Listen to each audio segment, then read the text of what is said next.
So hello guys. So இந்த இல்லாமல் magic academy genius blinker மான்வோட எபிசோட் 19 தமிழ் எக்ஸ்பிளேஷன் தான் பார்க்க வரும். ஸோ வீடியோவில் ஒரு முன்னாடி அதாவது ஸ்டோரியை வந்து நான் தான் ரீட் பண்ணி நான் தான் எக்ஸ்பிளைன் பண்ணுறேன். ஸோ அதனால் எனக்கு தெரியும் எது இம்பார்ட்டண்ட்டானது எது இம்பார்ட்டண்ட் இல்லை அப்படின்னு சொல்லிட்டு. அப்படி இருந்தாலுமே நான் எல்லாத்தையுமே வந்து கவர் பண்ணிட்டு தான் இருக்கேன். ஸோ அதனால் எதுவும் கவலைப்படாதீங்க, நான் கண்டிப்பாக எல்லாத்தையுமே கவர் பண்ணிட்டு தான் இருக்கேன். ஸோ ஓகே, ஸோ ஒரு அவசரம் சைட்டாக வீடியோக்குள்ள வந்து போயிடலாம். ஸோ இப்போ ஸ்டார்டிங்லேயே வாண்டர் கூட ஃப்ளேம் வந்து பேசிட்டு ஃப்ளேம் வந்து ஓகே இன்னைக்கு பேசினதில் ரொம்பவே சந்தோஷம், நான் அப்போ கிளம்புறேன்றமா சொல்லிட்டு போகிறாங்க. அப்படி சொல்லிட்டு போகும்போது நம்மளோட வாண்டரியாங்க்கு ஃப்ளேமுன்றமா சொல்லிட்டு ஏதோ யோசிக்கிறான். அதை வந்து நம்மளுக்கு காட்டல. அடுத்த நாள் வந்து காட்டுறாங்க, நம்ம பேக் யூஸில் வந்து உட்காந்துருக்கான். இப்போ அடுத்து என்ன பண்ணுறது? இப்போதைக்கு கரண்ட்டில் மெய்சனோட டைரண்ட் ஆர்க் டீமன் எரப்ஷன் இருக்கு இல்லையா, அது வந்து பார்த்தீங்கன்னா 37% வந்துருக்கு. அப்போ இன்னொரு 3 மாதத்தில் இந்த விஷயம் வந்து நடக்க போகுது. என்ன விஷயம்னா, மெய்சனோட டார்க் டீமன் எரோஷன் எஃபெக்ட்ஸ் வந்து பார்த்தீங்கன்னா ரேண்டமாக ஒரு ஸ்டூடெண்ட் வந்து அஃபெக்ட் பண்ணும். அது வந்து மொத்தம் 3 பேர் இருக்காங்க. அதில் யாருன்னா ஒருத்தவங்களை வந்து அஃபெக்ட் பண்ணும். மெயினாக வந்து ஃப்ளேமோட ஃப்ரெண்டு ஜாக்கி, ஓகேங்களா.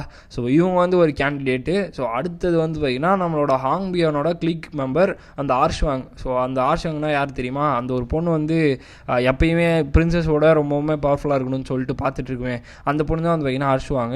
ஸோ அந்த பொண்ணு பற்றியும் சொல்கிறாங்க. ஸோ அதாவது இந்த ஸ்க்ரீனில் இருக்கல அந்த பொண்ணு தான். ஸோ அடுத்து வந்து பார்த்திங்கன்னா லாஸ்ட்டாக நம்மளோட ஃபுல் மூன் டவரோட ஹெய்ர், அதாவது நம்மளோட ஹாய் வாண்ட்ரியாங்.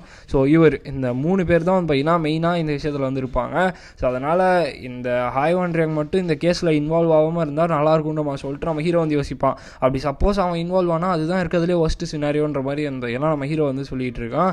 ஸோ இப்போ வந்து பார்த்தீங்கன்னா அவன் முக்கியமாக ஹாய் வாண்ட்ரியாங்கோட டார்க் டிமானிக் எரப்ஷன் பற்றி கொஞ்சம் கேர்ஃபுல்லாக இருக்கணும். ஏன்னா அப்படி அவன் மட்டும் அதில் இன்வால்வ் ஆகிட்டானா அது வந்து ஒரு பேட் எண்டிங்கை தான் வந்து கொடுக்கும் அப்படின்னு அவன் சொல்லிட்டு நம்ம ஹீரோ வந்து பேசிட்டு போயிட்டு இருக்கும்போது ஃப்ளேம் வந்து நடுவில் வரா. ஃப்ளேமா அப்படின்னு அவன் சொல்லிட்டு நம்ம ஹீரோ வந்து யோசிக்கும் போது ஃப்ளேம் வந்து என்ன கேட்குறானா, யார் நீ அப்படின்னு அவன் சொல்லிட்டு கேட்குறா.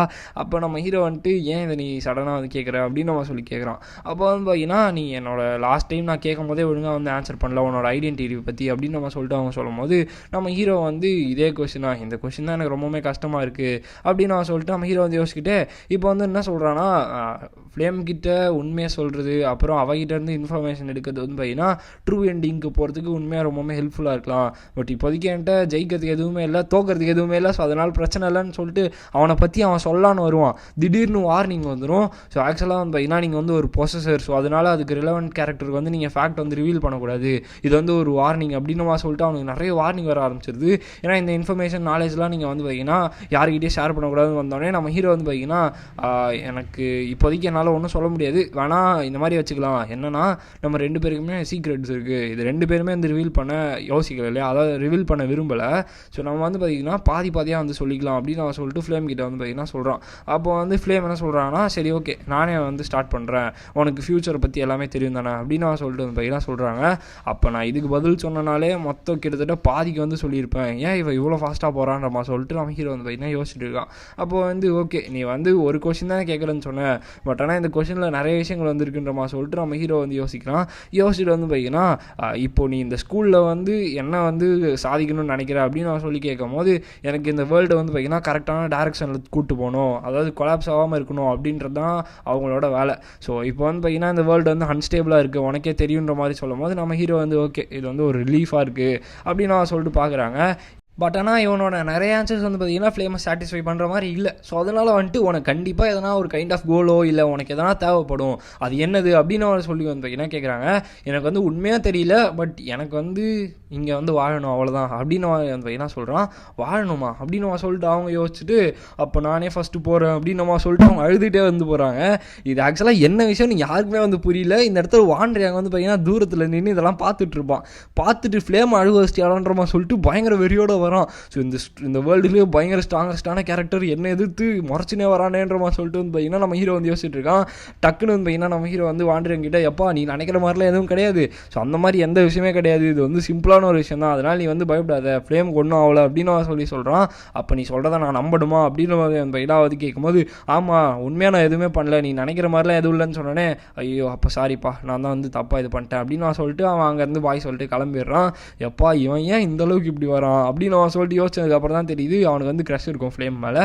ஸோ இப்போ ஏதோ தப்பாக இருக்கே, எனக்கு அந்தளவுக்கு ஒழுங்காக இல்லையன்ற மாதிரி சொல்லிட்டு வந்து பார்த்தீங்கன்னா ஒரு வாய்ஸ் வந்து பார்த்தீங்கன்னா சொல்லிட்டு இருக்கு. யாருன்னா நம்மளோட ஐசல். ஸோ ஐசல் வந்து பார்த்தீங்கன்னா என்னால் இன்றைக்கி ஃபோக்கஸே பண்ண முடியல, பேக் யூசில் உங்ககிட்ட வந்து நான் ஒரு விஷயத்தை பற்றி கேட்கணும் அப்படின்னு நான் சொல்லிட்டு அவங்க வந்து ஒரு வாட்டி கேட்டிருப்பாங்க. அப்போ நம்ம ஹீரோ வந்து என்னது இருந்துருமா சொல்லி கேட்கும் போது தான் பார்த்தீங்கன்னா அவங்க அதாவது அவங்களோட அட்டாக்கை பற்றின ஒரு டவுட் வந்து கேட்டிருப்பாங்க. ஸோ அதுக்கப்புறமா அது முடிஞ்சதுக்கப்புறமா அவங்க வந்து என்ன யோசிக்கிறாங்கன்னா, நான் வந்து உண்மையாகவே நான் எப்பயுமே ஜீனியஸ்ன்னு தான் வந்து நினச்சேன்.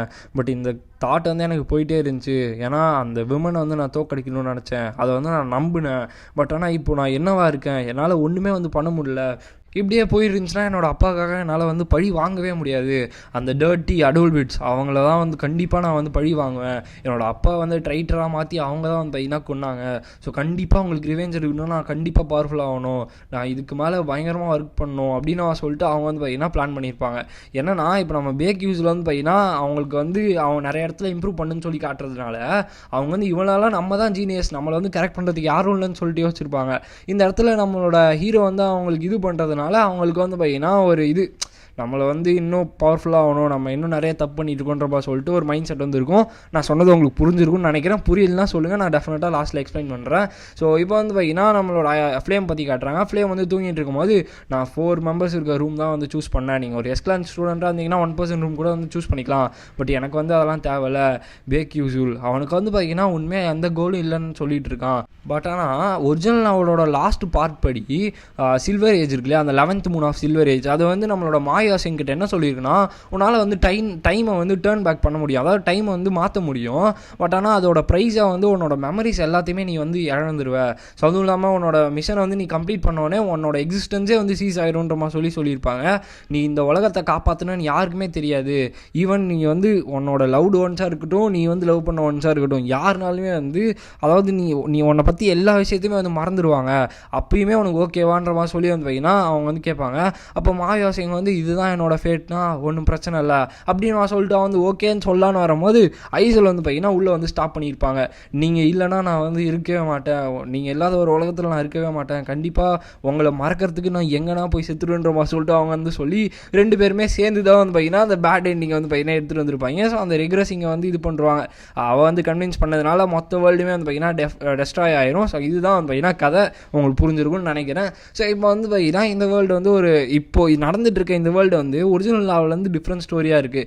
ஏன்னா பேக் யூஸ்ஃபுல் தான் வந்து பார்த்தீங்கன்னா 11th மூன் ஆஃப் சில்வர் ஏஜோட ரிக்ரெஸ் பவர் வந்து யூஸ் பண்ணுறதா சொல்கிறாங்க. ஏன்னா இப்போ நம்ம ஹீரோ வந்து அவங்ககிட்ட சொல்லியிருப்பாங்க இல்லையா, ஏன்னா வந்து ஃபியூச்சர் வந்து இது பண்ண முடியும்னு சொல்லிட்டு. ஸோ அதனால அதுவும் இல்லாமல் அவனோட மிஷனை கம்ப்ளீட் பண்ணதுக்கப்புறமா பேக் யூஸ்ஃபுல் வந்து காணாமல் போயிடுவான். அவனோட எக்ஸிஸ்டன்ஸுமே வந்து பார்த்தீங்கன்னா காணாமல் போயிடும்.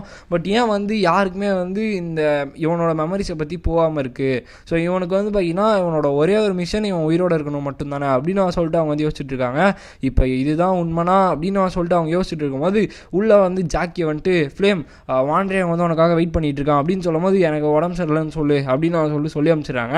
அப்போ வாண்ட்ரியாங் கிட்ட போய் வந்து பார்த்தீங்கன்னா நம்மளோட ஜாக்கி வந்து அப்படி சொல்லும் போது யார் நீ, ஃப்ளேம் எங்க அப்படின்னு சொல்லி கேட்குறான். ஃப்ளேமுக்கு வந்து உடம்பு சரியில்லை வந்து தூங்கிட்டு இருக்கா அப்படின்னு நம்ம சொல்லி பார்த்துட்டு இருக்கும் போது தான் சொல்கிறாங்க இந்த இவளுக்குமே வந்து பார்த்தீங்கன்னா நம்மளோட வாண்ட்ரியாங் மேலே ஒரு க்ரஷ் இருக்கும். ஸோ பட் ஆனால் வந்து பார்த்தீங்கன்னா அவன் சுத்தமாக கண்டுக்க மாட்டான். மெயினாக வந்து பார்த்தீங்கன்னா அவளை பொறுத்த வரைக்கும் என்ன விஷயம்னா நம்மளோட ஃப்ளேம் வந்து எல்லாரை விட ஸ்பெஷலாக ஒரு மாதிரி சுப்பீரியாரிட்டியோட ஒரு பவரோடு இருக்கிறதுனால அவங்களுக்கு வந்து சுத்தமாக பிடிக்கல. ஸோ அதனாலே வந்து ஃப்ளேமுக்கு எதனா ஆகணும்னு மாதிரி தான் வந்து பார்த்தீங்கன்னா யோசிச்சுட்ருப்பா. இந்த இடத்துல வந்து பார்த்தீங்கன்னா ஒரு மாதிரி ஃப்ளேம் அதில் கோவமாக இருக்க மாதிரி காட்டுறாங்க. இப்போ அப்படியே ஃப்ளேமை மாற்றி நம்மளோட ஆஃபீஸ் வந்து காட்டுறாங்க. அந்த இடத்துல வந்துட்டு மெய்சன் வந்து என்னை வந்து மன்னிச்சிருங்க, எனக்கு ரொம்பவுமே அவமானமாக இருக்குன்ற மாதிரி சொல்கிறாங்க. ஒரு ஸ்டூடெண்ட் வந்து பார்த்தீங்கன்னா ஒரு ப்ரொஃபஸர் அவமானப்படுத்திட்டாங்களா மெய்சன் அப்படின்னு சொல்லிட்டு அவன் வந்து சொல்கிறாரு. ஸோ அவங்க மேலே நான் நிறைய எக்ஸ்பெக்டேஷன் வந்து வச்சிருக்கேன்ற மாதிரி சொல்லி பேசிகிட்டு இருக்காரு. இவர் தான் வந்து பார்த்தீங்கன்னா ஸ்டெல்லா அகாடமியோட வைஸ் பிரின்சிபல் அக்கி ஹெடன். ஸோ இவர் வந்து என்ன சொல்கிறாருன்னா இந்த மாதிரிலாம் சொல்லிட்டு நம்மளோட ரேண்டம் சீக்வன்ஸ் கன்வர்ஜன்ஸ் டெக்னிக் அது வந்து எப்படி போயிட்டுருக்கு அப்படின்னு மாதிரி சொல்லி கேட்கும்போது அது வந்து நல்லா போயிட்டுருக்கு, நான் கண்டிப்பாக அதில் வந்து உங்களை டிசப்பாயிண்ட் பண்ண மாட்டேன் அப்படின்னு சொல்லி அவங்க பார்த்தீங்கன்னா சொல்கிறாங்க. அப்போது நம்ம இவருமே வந்து பார்த்தீங்கன்னா உங்களை வந்து நான் நம்புகிறேன் அப்படின்னு சொல்லி சொல்கிறாங்க. பட் இவர் இந்த இடத்துல இவங்க போனதுக்கப்புறமா என்ன பண்ணுறாருன்னா இந்த மனுஷங்களாம் வந்து இந்த டார்க் டியூமானிக் ஹியூமனோட ரிசர்ச்சுக்கு தான் வந்து ஹெல்ப் பண்ணிட்டு இருக்காங்க அப்படின்னு சொல்லிட்டு ஒரு மாதிரி வில்லத்தனமாக சிரிக்கிறாரு. ஈவன் அது அந்த அளவுக்கு புரியாது தான், பட் போக போகலுக்கு வந்து பார்த்தீங்கன்னா புரியும். ஸோ இப்போ வந்து பார்த்தீங்கன்னா அத்லட்டிக்ஸை வந்து காட்டுறாங்க. அவங்க வந்து ஒரு பேப்பர் வந்து எடுத்துகிட்டு கண்டு தரலடா தள்ளி போங்கடான்ற மாதிரி சொல்லி போயிட்டு இருக்கும்போது அசிஸ்டன்ட் ஓகேவா நீங்கன்ற மாதிரி சொல்லிட்டு நம்ம ஹீரோ வந்து அந்த பேப்பர் ஸ்டாக் வந்து எடுத்து வச்சிருப்பான். அப்போ அவங்க வந்து பார்த்தீங்கன்னா நம்ம ஹீரோக்கு தேங்க்ஸ் சொல்லிட்டு அப்பா நீ மட்டும் இல்லைனா என்னத்துக்கு நான் ப்ரொஃபஸர் மைசன் கிட்ட மாட்டியிருப்பேன்ற மாதிரி சொல்லி சொல்கிறாங்க. அதெல்லாம் ஒன்றும் இல்லை அப்படின்னு நான் சொல்லிட்டு நம்ம ஹீரோ வந்து பார்த்தீங்கன்னா பார்க்குறான். போர்டில் நிறைய ஃபார்முலாஸ்லாம் எழுதி நிறைய ரிசர்ச் ஒர்க்லாம் வந்துருக்கும். அப்போ நம்ம ஹீரோ பார்க்கும்போது அத்லட்டிக்ஸை வந்து அது வந்து நம்மளோட ப்ரொஃபஸர் மைசன் வந்து பார்த்தீங்கன்னா ஒரு ரிசர்ச் வந்து பண்ணிட்டு இருக்காங்க, அதோட ஃபார்முலா தான் அது. ஸோ அது வந்து பார்த்தீங்கன்னா ஏதோ ரேண்டம் சீக்வன்ஸ் கன்வர்ஜென்ஸ் டெக்னிக்குன்னு சொன்னாங்கன்ற மாதிரி சொல்கிறாங்க. ஸோ இந்த டெக்னிக்கா இது ரொம்பவுமே பவர்ஃபுல்லான ஒரு டெக்னிக்ன்ற மாதிரி சொல்லிட்டு நம்ம ஹீரோ வந்து யோசிக்கிறான். ஏன்னா இதுதான் வந்து அல்கெமிக் மேஜிக் இன்ஜினியரிங்கோட first formula, random sequence convergence technique. So இதோட கதை என்னென்னு பார்த்தீங்கன்னா, ப்ரொஃபஸர் மெய்சனும் டார்க் டிமானிக் ஹியூமன்ஸும் சேர்ந்து தான் இந்த ஒர்க்கை வந்து கம்ப்ளீட் பண்ணி இந்த டெக்னிக் வந்து முடிச்சிருப்பாங்க. அதோட ரிசல்ட்டாக வந்து பார்த்தீங்கன்னா அது இன்க்ரெடிபிளான டேமேஜ், அதாவது ரொம்ப மோசமான பயங்கரமான டேமேஜ் வந்து போகும். ஸோ அதுக்கப்புறமா அத்லெட்டிக்ஸை வந்து அப்பியர் ஆனதுக்கப்புறமா இந்த சுச்சுவேஷன் வந்து சேஞ்ச் ஆகும். அப்போ நம்ம ஹீரோ வந்து என்ன யோசிக்கிறான்னா, வாட் இஃப் நான் வந்து இவங்களுக்கு இந்த டெக்னிக்கை வந்து சால்வ் பண்ண ஹெல்ப் பண்ணேன்னா என்ன ஆகும் அப்படின்னு அவன் சொல்லி அந்த பையனாக யோசிக்கிறான். இப்போ வந்து அசிஸ்டன்ட் அத்லெட்டிக்ஸ் அப்படின்னு சொல்லி அவன் கேட்கும்போது என்னாச்சுப்பா எதனா காஃபி வேணுமா அப்படின்ற மாதிரி சொல்லி கேட்குறாங்க. அப்போ வந்து இல்லை, உங்களுக்கு வந்து இந்த மெய்சனை பார்த்தாலே வெறுப்பாக தானே இருக்குது, அவங்க நடந்துக்கிற விதத்தை பார்த்தா ஆனால் இங்கே தானே இருக்குது அப்படின்னு அவன் சொல்லி நம்ம ஹீரோ வந்து கேட்குறான். ஏன்ப்பா இதை திடீர்னு கேட்குற அப்படின்னு சொல்லி வந்து அவங்க வந்து கேட்குறாங்க. அப்போ உங்களுக்கு வந்து எதனா ஒரு ரிவெஞ்ச் எடுக்கணும்னு ஆசை இருந்தால் சொல்லுங்கன்ற மாதிரி சொல்லிட்டு நம்ம ஹீரோ வந்து சொல்கிறான். ஸோ இந்த இடத்துல இந்த வீடியோ நம்ம என் பண்ணிக்கலாம் கைஸ். இது வரைக்கும் நீங்கள் ஸ்டோரியை ஸ்கிப் பண்ணாமல் ஒழுங்காக கவனிச்சிருந்தீங்கன்னா உங்களுக்கு வந்து புரிஞ்சிருக்கும். இந்த நாவலோட ஒரிஜினலான லீடு வந்து Maya Singh, and then female lead வந்து பார்த்தீங்கன்னா ஐசல். ஸோ இவங்க 2 பேர் தான் வந்து பார்த்தீங்கன்னா லீட்ஸு. மாயா சிங் வந்து பார்த்தீங்கன்னா அவனையே சாக்ரிஃபைஸ் பண்ண போகும்போது தான் லாஸ்ட் எண்டிங்கில் வந்து நம்மளோட ஐசல் வந்து முடியாதுன்ற மாதிரி சொல்லி தான் இந்த மொத்த வேர்ல்டுமே வந்து பார்த்தீங்கன்னா எண்டிங்க்கு வரும். இதுதான் வந்து பார்த்தீங்கன்னா அந்த ஃபஸ்ட் பார்ட்டில் சொல்லியிருப்பாங்க. லாஸ்ட் பார்ட்டில் சொன்னது உங்களுக்கு வந்து புரிஞ்சிருக்கும். ஸோ அவ்வளோதாங்க இந்த வீடியோ உங்களுக்கு பிடிச்சிருக்குன்னு நினைக்கிறேன். ஸோ பிடிச்சிருந்துச்சுன்னா லைக் பண்ணிட்டு நம்ம சேனலை வந்து சப்ஸ்கிரைப் பண்ணிக்கோங்க. ஸோ நெக்ஸ்ட் டைம் மீட் பண்ணுறேன். So bye guys.